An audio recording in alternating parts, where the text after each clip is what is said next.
반갑습니다. 청춘부동산입니다. 저는 2018년부터 피처 개인작파라는 주식 유튜브로도 활동을 하고 있습니다. 그 당시 2400포인트에서 여러가지 이유를 들면서 주가가 폭락하고 1600포인트 간다고 했을 때 정말 많은 사람들에게 욕을 먹었고 그 중에서 딱 한 명만 미안하다고 사과를 했었습니다. 지금은 5000포인트 간다고 이야기를 하기 때문에 또 욕을 먹고 있어요. 개인들은 돈의 움직임을 전혀 이해하지 못하기 때문에, 그리고 잘못된 정보를 진실로 알고 있기 때문에 아무리 설명해도 믿질 않아요. 대표적인 게 금이죠. 경제 위기가 오면 금 가격은 하락하고 달러가 상승한다고 과거 차트를 보여주면서 이야기를 해도 안 믿더라고요. 코로나 때 보셨을 거예요. 금 팔고 달러 사는 거. 그런데 2년이 지난 지금 또 사람들은 이야기를 안 믿어요. 그러니까 본인이 맹신하고 있는 내용과 다르니까요.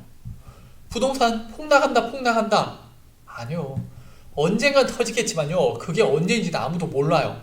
하물며 대구 미분양이 6,500가구 돌파했지만 이걸로 폭락하지 않습니다.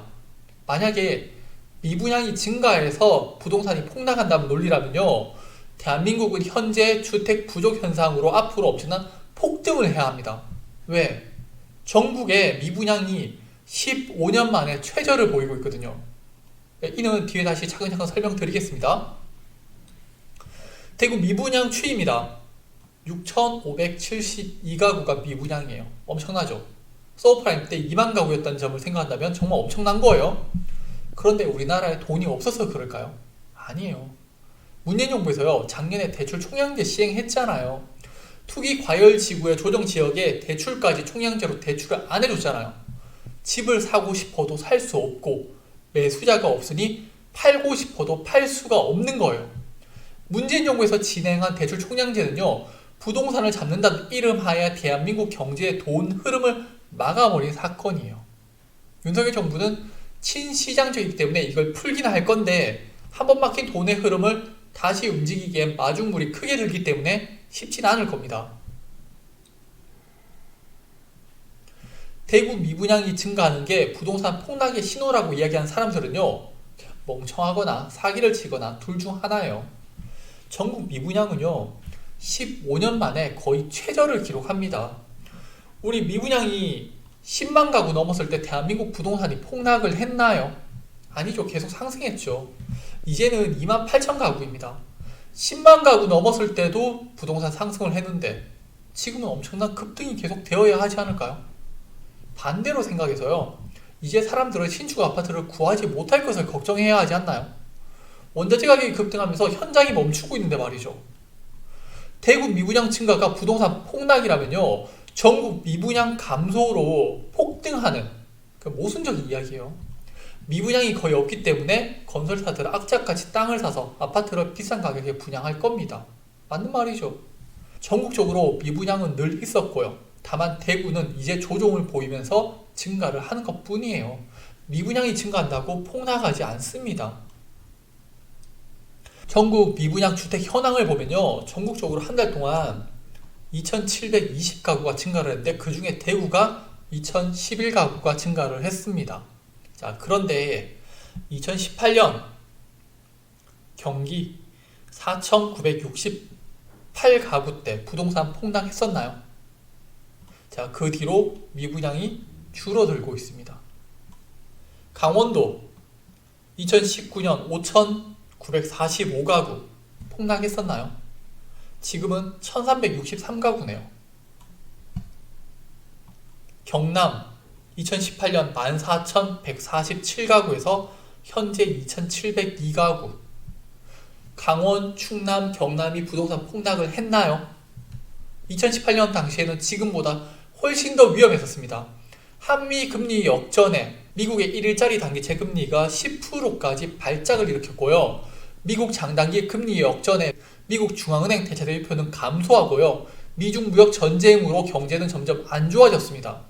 그래서 그때 주가 1600 간다고 했었고 부동산이 폭락한다고 이야기를 했던 거예요. 반만 맞았는 거죠. 그런데 지금은요, 전 세계의 돈이 그때 대비해서 2배나 증가를 했습니다. 다만 우리한테 돈이 없는 것 뿐이죠. 국토부에서 발표한 전국 주택가격 동향입니다. 사람들이 이야기하더라고요. 급매 몇 개 나온 걸 이야기하면서 고점 대비 20%씩 하락을 했다고 말이죠.